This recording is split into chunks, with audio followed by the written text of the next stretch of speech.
자, 다음으로 함께 읽어볼 기사에는 우버가 등장을 하는데요. 여러분들 아마 오미주를 계속해서 팔로우 하신 분들은 알고 계신 것처럼 최근 들어서 굉장히 좋은 뉴스를 많이 전달해 준 기업이 우버였습니다.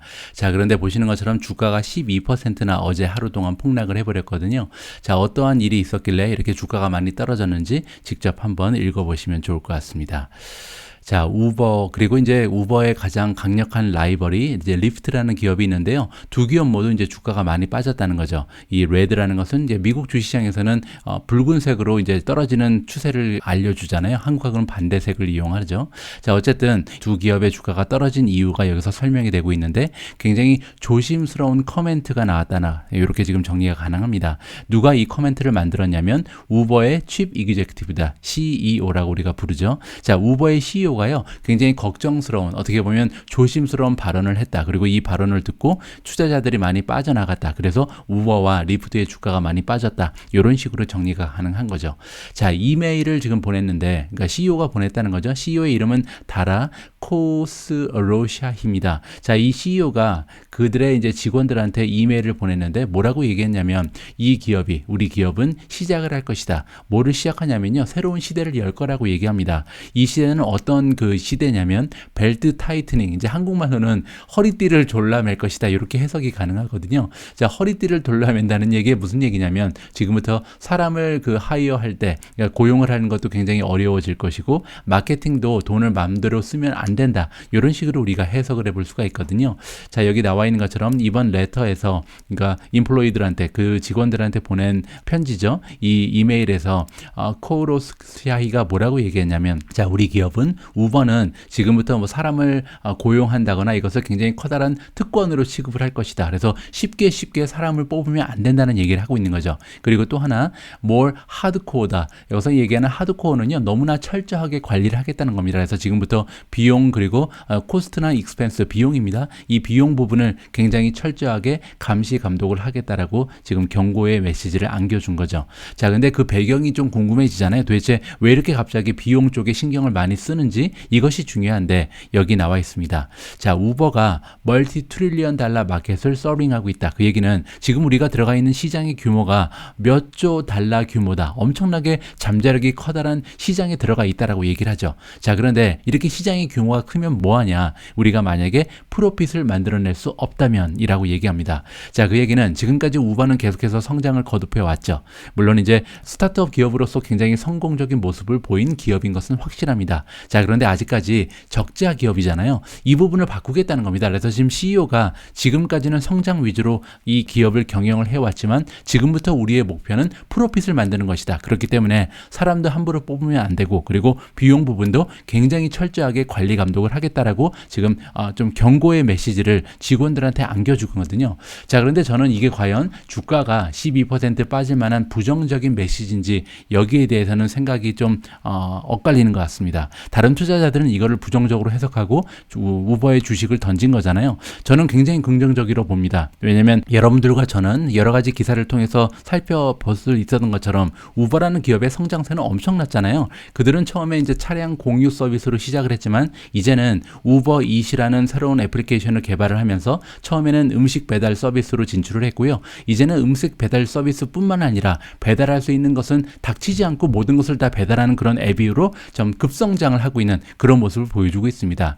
그뿐만이 아니죠. 차량 공유 서비스의 그 부분에서는 택시들과 이제 좀 파트너십을 맺으면서 모든 옐로우캡이라든지 미국에 있는 택시 회사, 택시 조합과 이제 손을 잡고 어떻게 보면 미국 전역에서 우버를 이용할 수 있는 그 사용자의 수가 기하급수적으로 올라갈 수 있는 틀을 마련하고 있습니다. 따라서 성장세가 대단하죠. 자, 그런데 이러한 성장세에 만족하는 것이 아니라 CEO가 던져주고 있는 이야기는 뭐냐면 지금부터 우리는 비용 관리도 철저히 해서 흑자 전환, 흑자 기업으로 탈바꿈을 하겠다라고 지금 메시지를 전달준 거거든요. 따라서 주주 입장에서는 오히려 굉장히 반가워해야 되는 그러한 메시지가 아닌가 개인적으로 판단을 합니다. 뭐 어쨌든 투자자에 따라서 판단의 기준은 각자 다르잖아요. 따라서 어떤 분들은 이거를 부정적인 메시지로 보고 떠나간 거고요. 저 같은 경우는 몇 주를 더 담을 수 있는 줍줍의 기회로 활용을 했다. 이렇게 말씀을 드리고 싶습니다. 다음으로 준비된 기사에는 마이크로소프트가 등장을 하는데요. 이 기사는 제가 지난주 목요일에 나온 기사인데 그때 발견을 하지 못했습니다. 그래서 조금은 늦게 전해드리는데 뭐 그럼에도 불구하고 굉장히 중요한 내용이 들어있기 때문에 지금이라도 여러분들께 전해드리는 것이 맞다고 판단이 돼서 오늘 함께 읽어보도록 하겠습니다.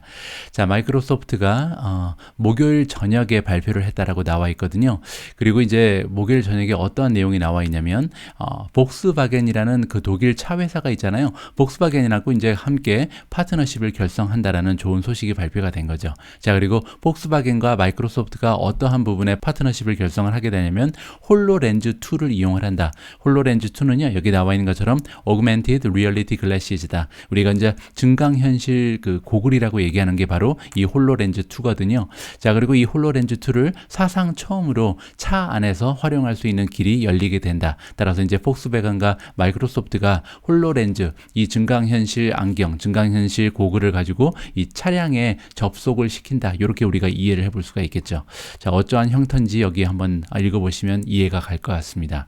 자, 마이크로소프트가 이야기하기를 무빙 플랫폼, 즉 움직이는 플랫폼이 이용될 수가 있는데 일단 첫 번째로 어떠한 그 기능을 우리가 예상해 볼 수가 있냐면 가르치고 그리고 이제 트레이닝을 시킬 수 있다. 운전자의 교육에 사용이 된다는 겁니다. 그래서 여러 가지 다양한 방식으로 운전자를 트레이닝 시키고 교육시킬 수 있는데 뭐 예를 들어서 굉장히 좀 어려운 그 로드 컨디션에 있을 때 예를 들어서 빙판길이라든지 뭐 비가 오는 그런 상황에서 운전하는 방법에 대해서 좀 교육을 해줄 수도 있는 거고요. 초보 운전자 입장에서는 도움이 되겠죠. 실제적으로 막 비가 오는 상황이 연출이 되면서 운전을 해보는 그런 경험이 될 수도 있으니까요.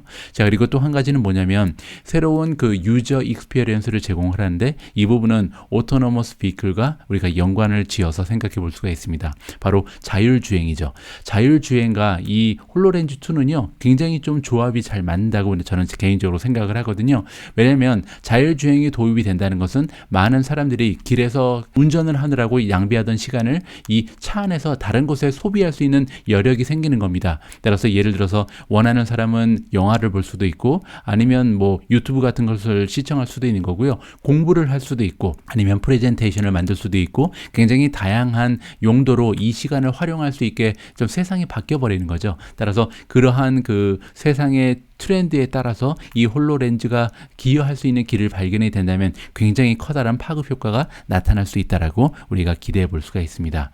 또한 어떤 것이 가능하냐, 이 기술을 가지고 트럭 운전사라든지 버스 운전사들이 굉장히 좀 좁은 길이 있잖아요. 이런 길에서 좀 사고 없이 잘 나갈 수 있게끔 도와주는 역할도 증강현실 안경이 해줄 수 있다. 또 하나는 포인트 오브 인터레스트는 뭐냐면 우리가 이제 예를 들어서 길에서 운전을 하다 보면 뭐 가고 싶은 데가 있잖아요. 뭐 주유소를 찾는다든지 좋은 음식점을 찾는다든지 휴게소를 찾는다든지. 근데 이제 운전을 하다 보면 아무래도 이런 그 포인트 오브 인터레스트를 놓치는 경우가 있습니다. 하지만 증강현실 안경이 좀 도와준다면 그러한 포인트 오브 인터레스트, 내가 원하는 목적지를 놓치지 않고 바로바로 찾아서 방문을 할 수 있는 그런 좀 기능도 추가가 될 수 있다라고 볼 수 있고요. 마지막에 가장 중요하죠. 제가 아까 말씀드린 것처럼 자율주행과 좀 연관이 되는 그런 내용인데 엔터테인먼트를 승객들한테 제공할 수가 있다. 따라서 이 안경을 쓰고 뭐 3D 영화를 본다든지 아니면 뭐 메타버스로 들어가서 다른 사람들과 커뮤니케이션을 한다든지 학습을 한다든지 뭐 수업에 들어갈 수도 있는 거잖아요. 그래서 여러 가지 용도로 활용될 그런 무한한 가능성이 좀 대두가 되고 있습니다. 자, 또한 어떠한 내용이 첨가가 됐냐면 이 기술들이 앞으로 이 자동차 산업뿐만 아니라 여러 가지 산업에 전반적으로 적용이 될 것이다. 따라서 무궁무진한 잠재력을 가지고 있다라고 우리가 예상을 해볼 수가 있는 거죠. 뭐 예를 들어서요, 지난달에 이 기사를 제가 여러분들과 공유한 적이 있는데 마이크로소프트는요 미국의 아미 육군이죠, 육군과 계약을 한 바가 있습니다. 컴뱃 고글이니까 이제 전투용 고글로 이제 그들이 가지고 있는 이 증강현실 안경 홀로렌즈를 사용한다라는 그 계약이 이미 체결이 되어 있는 상황이거든요. 그런데 이제 그 계약이 애당초에는 22빌리언의 가치가 있다라고 소문이 났었는데 그게 아니고 한 11빌리언, 한 반동조의 가치가 있다라고, 어떻게 보면 이제 부정적인 기사였습니다. 왜냐면 220억 달러짜리 계약이 아니라 110억 달러짜리 계약이라고 좀 규모가 줄어들었기 때문이죠. 자, 그럼에도 불구하고 이 부분이 뭐 단기적으로 봤을 때는 좀 부정적인 내용이지만 지금 우리가 이제 기억해야 되는 부분은 뭐냐면 마이크로소프트는 더 이상 단순히 마이크로소프트 365를 만드는 기업이 아니라는 거죠. 이제는 애저라는 그 독특한 클라우드의 기능을 가지고 클라우드 인프라 쪽에서도 좀 아마존을 위협할 정도로 강력한 모습을 보이고 있고요. 그뿐만 아니라 지금 이들이 가지고 있는 기술력을 활용을 해서 결국은 이 가상현실, 증강현실, 메타버스 세계에서 강자가 될 수 있는 굉장히 커다란 잠재력을 가지고 있다는 거죠. 실제적으로 이제 암이랑 미국 쪽의 암이랑 계약권도 체결이 돼 있는 상태고 이번 지금 보시는 것처럼 이 폭스바겐이랑 계약을 체결하면서 홀로렌즈가 드디어 자동차 산업에도 접목이 되는 모습을 보이고 있잖아요. 자, 이렇게 한 산업 한 산업 점령을 해나가 보면 결국 홀로렌즈가 적용되지 못할 산업이 없을 정도로 다양한 모습의 비즈니스가 창출될 수 있다. 이러한 의미를 가지고 좀 넓게 본다면요. 굉장히 커다란 좀 호재로 우리가 이해를 해볼 수가 있다. 이런 취지에서 이번 기사를 여러분들께 다소 늦은 감이 있지만 소개를 해드렸습니다. 자, 다음으로 함께 읽어볼 기사는 일론 머스크 관련된 조금은 황당한 뉴스를 준비해 봤습니다. 자, 어떠한 이야기길래 제가 이제 황당하다고 얘기했는지 여러분들께서 한번 확인을 해 보시면 좋을 것 같고요. There is a little bit more 드라마다. 드라마가 연출이 됐다. 이렇게 해석하면 됩니다. 한국말이랑 이제 미국말이랑 비슷한 거죠. 드라마가 연출이 되고 있는데 어떤 드라마냐면 테슬라 그리고 스페이스X의 CEO인 일론 머스크를 둘러싼 드라마가 연출이 됐다라고 해석이 가능하겠죠. 자, 어떤 일이 있었냐 면요. 트위터를 통해서 일론 머스크가 뭐라 그랬냐면 내가 갑자기 죽어버릴 수도 있다. 이렇게 얘기를 했는데 그냥 죽는 것도 아니고요. 의문사를 당할 가능성이 있다라고 얘기한 거죠. 그래서 이제 좀 난리가 났겠죠. 막 갑자기 이제 트위터를 통해서 내가 의문사를 당할 수 있다라고 얘기했기 때문이죠. 그래서 여러 가지 이제 추측이 난무했는데 그 중에서 어떠한 그 논리가 지금 성립이 되고 있냐면 러시아의 스페이스 에이전시의 가장 높은 오피셜, 즉 정부 관련 높은 사람을 얘기하는 거죠. 공직자를 얘기하는 건데 이 공직자로부터 위협을 받고 있다라고 해석이 가능합니다. 자, 이 공직자 이름은요, 디미트리 로고진이고요. 자, 이 사람이 어큐즈라는 것은 이 일론 머스크한테 책임을 전가한다는 거죠. 자, 어떠한 내용이냐면 파시스트 포스라는 얘기가 나오는데 옛날에 이탈리아의 무솔리니를 얘기하는 건데 사실 국가주의자 뭐 이렇게 얘기해도 되고요. 아니면 구구자 이렇게 얘기해도 됩니다. 그래서 우크라이나에 있는 국가주의자들을 도와줬다라고 얘기하는 거죠. 어떤 식으로 도와줬냐면 커뮤니케이션 장비를 스타링크 터미널을 통해서 제공을 해줬다. 뭐 이런 식으로 얘기하면서 여기 이제 위협적인 얘기한 것이 나옵니다. 일론 머스크 너는 이것 때문에 책임을 지게 될 거야 라고 얘기했습니다. 그래서 어른답게 책임을 지게 될 것이다 라고 얘기한 것이 굉장히 커다란 위협으로 다가올 수가 있다. 이렇게 해석이 가능한 거죠. 이 로고진이라는 그 고위 관리가 굉장히 좀 화가 많이 난 것으로 나와 있다. 왜냐하면 그 스타링크 터미널을 통해서 우크라이나의 그 인터넷이 다 마비가 됐었는데 다시 연락, 통신이 이제 두절됐던 것이 완전히 정상 복구되면서 굉장히 좀 전쟁에 있어서 통신전이 굉장히 중요하잖아요. 근데 러시아 쪽에서는 굉장히 불만이 많이 있을 수가 있는 상황이 연출이 된 거죠. 자, 어쨌든 이렇게 좀 러시아의 그 고위 공직자로부터 위협을 받으면서 일론 머스크가 만약에 내가 죽게 되면 이것은 이제 러시아의 지시다 이렇게 얘기를 하면서 한바탕 소동이 일어났었다. 이렇게 이해하시면 될 것 같습니다. 자, 오늘 마지막으로 준비된 기사는요. 시장 분위기가 너무나 어둡기 때문에 의도적으로 좀 긍정적인 기사를 준비해 봤습니다. 이번 기사의 주인공은 JP 모간의 콜라노비치고요. 콜라노비치 여러분들 기억하시는지 모르겠습니다. JP 모간의 전략가이자 전 세계 최고의 전략가로 칭송받는 굉장히 유능한 전문가거든요. 이 유능한 전문가가 뭐라고 얘기하고 있냐면 우리의 그 글로벌 경제는 리세션으로 가고 있지 않다라고 단언을 하고 있습니다. 과연 콜라노비치라는 유능한 전문가는 어떠한 근거를 들어서 지금 세계의 경제가 리세션으로 가고 있지 않은지 그의 의견을 한번 들어보면 좋을 것 같습니다.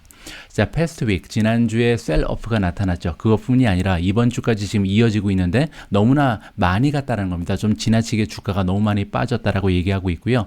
자, 이렇게 주가가 엄청나게 빠지고 있는데 그 원인을 분석을 해보면 대부분 다 어떠한 그 이유 때문에 주가가 빠졌냐면 테크니컬 플로우, 즉 지금 추세가 굉장히 좀 하락세가 너무나 강력하게 일어나고 있다. 그리고 시장 전반적으로 공포감이 확산되고 있고 또 하나는 뭐냐면 리퀴디티가 좀 줄어들었다. 즉 유동 자금이 많이 없다는 거죠. 이러한 그 이유 때문에 주가가 많이 폭락을 하고 있는데 중요한 것은 뭐냐면 기업의 펀더멘탈에는 문제가 없다라고 얘기합니다. 아까 제가 말씀드린 것처럼 주가는 그 멀티플 곱하기 실적이잖아요. 여기서 지금 얘기하고 있는 것도 같은 거죠. 이 멀티플이 변화했을 뿐이지 실적에는 문제가 없다라고 지금 마르코 콜라노비치가 얘기를 해주고 있는 겁니다. 방금 전에 말씀드린 것처럼 JP 모간의 탑 스트래티지스트 전략가라고 보시면 될 것 같고요.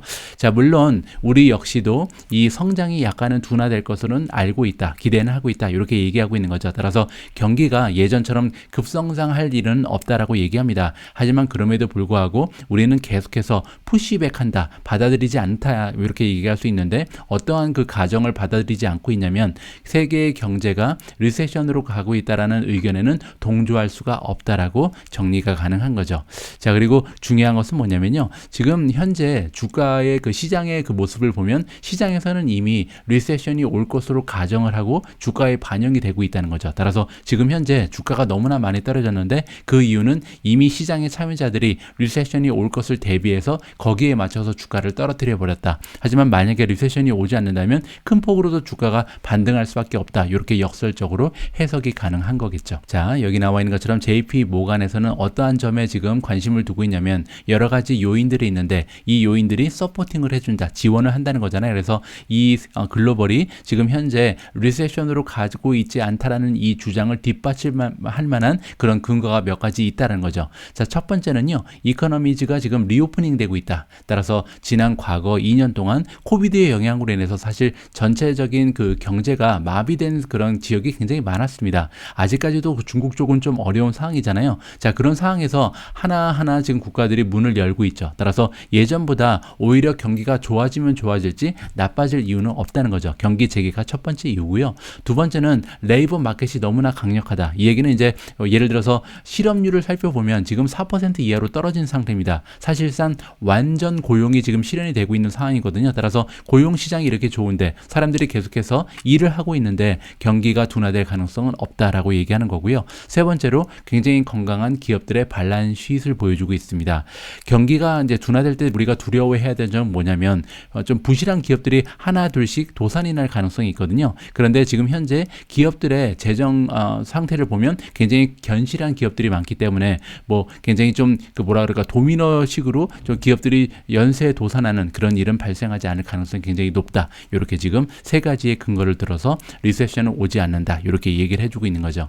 자, 그리고 그렇다면 리세션이 오지 않으면 주가가 반등할 가능성이 굉장히 높은데 어디에 우리가 투자를 해야 되냐면요. 에너지 주식을 지금 강추하고 있습니다.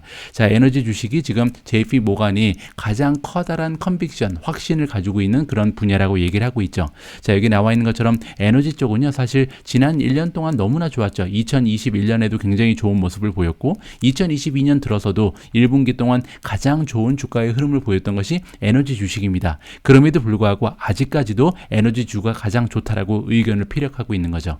자, JP 모간의 포캐스트 예상치를 보면요. 에너지의 디맨드랑 이제 서플라이를 비교해 보면 디맨드라는 것은 이제 수요거든요. 수요와 공급을 비교해 봤을 때 수요가 20% 정도 계속 장기적으로 더 많을 거라고 얘기합니다. 따라서 원유의 가격이 떨어질 수가 없다는 거죠. 왜냐하면 에너지가 지금 모자라서 못 팔 정도로 굉장히 부족한 현상을 보이고 있다라고 얘기하는 거죠. 그 이유가 뭐냐면 2030년까지 이 갭을 줄이기 위해서는 캐피탈 스펜딩이 1.3 트릴리언이 나와야 된다. 1.3조 달러 정도를 사용을 해야만 이 공급이 수요를 따라갈 수 있을 정도로 인프라 투자가 지금 안 돼 있다는 겁니다. 이 부분에 대해서는 예전에 제가 한번 여러분들과 다른 그 전문가를 모시고 이야기를 들어본 적이 있죠. 그래서 인프라 투자가 최근 들어서 이 에너지 기업 등에 굉장히 되지가 않은 상태입니다. 따라서 미래 수요가 증가할 때 이거를 따라갈 수 있는 공급이 나타나지 못한다. 따라서 20% 정도의 그 갭이 발생을 하면서 에너지의 가격이 계속해서 좀 높게 형성될 가능성이 높고 그렇기 때문에 에너지 주식에 투자하는 것이 아직도 늦지 않았다라고 얘기하는 거죠. 여기 나와 있는 것처럼 밸류에이션도 지금 보면요. 많이 올라갔다고 얘기하지만 오일 프라이스에 비해서는 그렇게 높은 것이 아니라고 얘기합니다. 자, 여기 나와 있는데요. 어느 정도로 지금 생각을 할 수 있냐면 에너지 섹터 같은 경우는요. 사실 이코노미가 경제가 활성화된다면 그 가장 많은 혜택을 받을 수 있는 그 섹터가 바로 에너지잖아요. 왜냐하면 사람들이 돌아다니기 시작하고 많은 자동차가 돌아다니고 아니면 뭐 항공기가 돌아다니고 선박이 돌아다니고 이런 식으로 경제가 활성화되면 가장 많이 이제 영향을 영향을 받는 것이 바로 에너지 섹터입니다. 그럼에도 불구하고 그뿐만이 아니고요. 또한 지금 현재 지정학적인 그 리스크 그리고 인플레이션 리스크가 있잖아요. 이렇게 지정학적인 리스크랑 인플레이션에 대한 문제가 확산되면 자연적으로 찾게 되는 해지가 바로 이 에너지 섹터라는 거죠. 자, 그런데 문제는 뭐냐면 에너지의 지금 그 PER을 보면 9.5배밖에 되지 않는다. 섹터 전반적으로 봐서 그렇다는 거죠. 따라서 아직까지도 투자의 기회가 많이 남아있는 것이 바로 에너지 섹터다. 이렇게 정리를 해드리면 될 것 같습니다. 자, 5월 10일 보내드리는 오늘의 미국 주식 뉴스를 마감할 시간입니다. 오늘도 오미진님과 정성스럽게 준비한 자막 영상을 소개해 드릴 텐데요. 자, 오늘 자막 영상의 주인공은 여기 나와 있는 분입니다. 디파이낸스 ETF의 CEO인 실비아 자블론스키가 등장을 하고요. 자, 이 전문가 같은 경우도 지금 현재 미국 주식 시장이 줍줍의 기회가 찾아오고 있다. 이런 의견을 피력을 하고 있거든요. 자, 과연 실비아 자블론스키는 어떠한 근거를 가지고 이런 시장의 좀 모습을 줍줍의 기회로 해석을 하고 있는지 그녀의 의견을 직접 여러분들께서 청취해 보시면 좋을 것 같습니다. 제가 오늘 준비한 내용은 여기까지입니다. 너무나 오랫동안 미국 주식 시장의 모습이 좋지가 않습니다. 그래서 많은 분들께서 좀 지쳐가고 계실 것 같고요. 스트레스도 많이 쌓이실 텐데 이럴 때일수록 상승장을 기대하면서 조금이라도 좀 많은 돈을 주식시장에 추가적으로 투입할 수 있도록 어떻게 보면 굉장히 좀 짠돌이가 될 필요가 있다고 생각을 하거든요. 저 역시도 최근 들어서 좀 가급적이면 소비를 줄이고 많은 자금을 좀 확보해서 추가적으로 주식을 사기 위해서 많은 노력을 하고 있습니다. 여러분들께서도요, 멀리 바라보시면서 현명하게 투자하시는 그런 분들이 되셨으면 합니다. 우리 모두가 미국 주식 투자로 은퇴하는 그날까지 다 함께 화이팅입니다. 행복한 하루 되세요. 감사합니다. Dow futures indicated down by another 550 points. The NASDAQ, which is the big decliner here, talking about a decline of another 318 points with the S&P off 82. This is big concerning issues for people who have lived through the volatility we've seen the last several weeks. What do you tell investors when they wake up this morning? Good morning, Becky. I would tell them not to look at their accounts today. If we look back in history, that's the safest thing to do for your psychology. No, but if we look back in history, this has happened about 20 times in the past 8 decades or so, where we've seen, either a correction or a bear market, that 10 to 20% move. We're in bear territory on the NASDAQ, correction in the S&P 500. But, most of the time, this has lasted about 4 months, and then the major averages have come roaring back. So, times like this do pose opportunities. I think that if you have cash on the side and you don't need it in the foreseeable future, it's a great time to be an asset gatherer and look for companies that, generate cash and grow in normalized environments. This is a great time to do that. If you're invested in the market, you probably don't want to take 30% losses right now. It doesn't make sense if you sort of don't need that income, hold through for sunnier days and smoother sailing. But, I think these markets, again, they're sort of difficult and they're unpredictable, but they are buying opportunities. And there are a lot of stocks out there that have just been indiscriminately sold, in my opinion. Okay, well, that is good calming advice. I think the big question is going to be, where do you start? Where do you find some of those names? And we just spoke with Chris Verrone.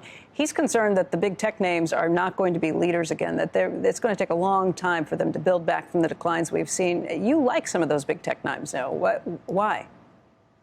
I do, but we probably differ a little bit in opinion there. I just think that some of these big tech names like Microsoft, Amazon, Apple, Google, I'm going to throw AMD and NVIDIA in there, even though they're on the semiconductor side. I think that they're at the cross section of the future of all technology. So the build out of 5G, we essentially need that to advance, whether it's in web, cybersecurity, whether it's in electric vehicles, whether it's in data centers, cloud, Web3. All of these technologies are massive investments that companies are making, and they think they'll pay off over time.